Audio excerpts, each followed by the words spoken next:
guys, it's Glenn from glenscarcollection.com, and this is a real-world review of my 2019 Jeep Grand Cherokee. So we're driving on the highway. As you know, I'm a commercial real estate broker, and every time I say that, you're supposed to take a drink.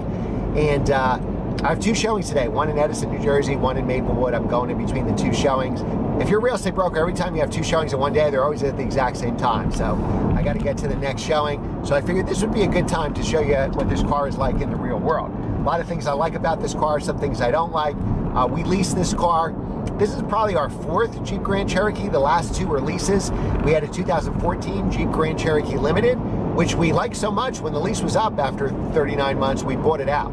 Another reason we bought it out is we wound up doing tires and front brakes just before the lease ended, so we were kind of stuck with staying with the car. Now we leased the 2019, which has some cool upgrades.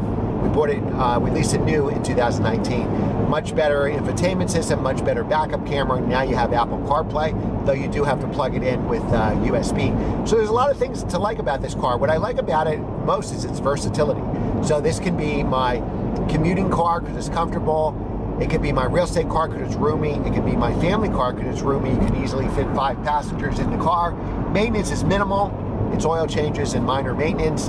Tires are relatively cheap, and you have, since it's such a popular vehicle, you have hundreds of tires to choose from. So we're on our lease. Our lease ends March 31st, I believe, of 2022. So I'm filming this in July of 2021. So what's that? We got about 9 months, give or take, left on the lease. We definitely don't need tires because we're under the mileage. We're only at a little over 25,000 miles due to COVID. My wife and I both been working from home. This is our daily driver, but I take it on my showings. With COVID, we haven't had any passenger in our car, but I previously did. In the last couple of years, we've had this. So it's very roomy and comfortable for clients. It doesn't stick out, doesn't attract attention. So it's just right. Gas mileage, I have a heavy foot. I get in the low 20s on the highway. We average about 17.7. I've been doing a lot of highway driving today, so the average just went up to 18.1. But I have a heavy foot, so you would probably get better gas mileage than I'm getting. We have the Pentastar V6, about 280 horsepower, if I remember correctly. They say about 8.1 seconds 0 to 60. I would say that's on a good day with the wind going downhill. Probably more like 9 seconds to 60. So you don't have great passing power on the highway, but that's certainly not why you're buying this vehicle. You're buying this vehicle because of the versatility, because of the space, because of the comfort, because of the options, so you probably don't care that much about gas mileage either. I think at some point, if I go the whole 39,000 miles, we did 12,000 miles a year, 39 months, 39,000 miles, I would probably need a set of tires and brakes, so that's kind of the conundrum. Should I keep the miles off so I don't have to pay for that, or try to get every mile I can on this car, but then I would have those other two expenses, which is of course going to make your lease more expensive, because now I'm going to trade in the car with new tires and front brakes for the next guy. I won't get any benefit of using that. But I love it. It's great for work. What's really good in the bad weather, it's great. New Jersey has a lot of potholes and a lot of rain, a lot of snow where I live in northern New Jersey. So it's great in the snow because you have really good ground clearance and it's all-wheel drive. It's great in the rain. And you have a lot of sidewall on the tires. So you can easily, I've never gotten a flat tire, which I have with Audis and BMWs, because they have a lower profile tire. You hit a pothole, you bend a rim, you pop a tire. Never happened in this. We have a ton of room here. And even if there's deep puddles on a rainy day, I've gone through them accidentally and I've been totally fine. You actually have a spare tire on this car, unlike German cars that either come with run flats or say BMW M cars that don't come with anything. So it's really been great. I mean, we'll probably lease another one. I think when our lease is up, I'm not sure if the 2022 Jeep Grand Cherokee will be out. If it is, the lease payment will be higher.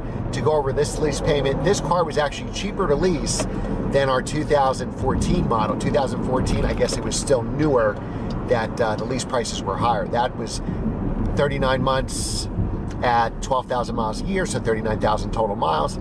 It cost us $46 a month with minimum down.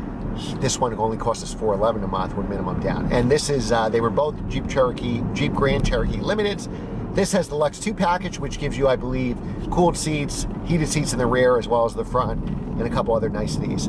Backup camera is tremendously better on the 19 than the 14, though the 14 definitely was sufficient. This is much, much better, much more clarity, quicker refresh rate, does a lot better. I just want to make sure I do not miss my turn here.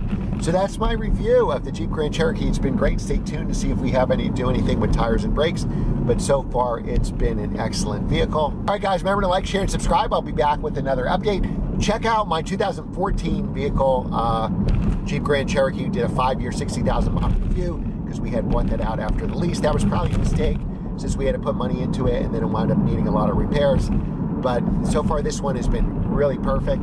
And I don't think I would buy it out again. It would just be cheaper to lease a new one unless I have to do the tires and the brakes, then I may not have no choice. So remember to like, share, and subscribe. What is this in the middle of the road here? Wow. That guy got stuck to it. There was a big debris, a big bag of something in the middle of the road, and somebody tried to go around and they wound up running it over. Looked like a garbage bag. The brakes work well on this, and it's got great ground clearance for snow. I don't know if I mentioned that, getting out of your driveway. So overall, a very good vehicle. All right, guys, remember to like, share, and subscribe, and I will see you next time.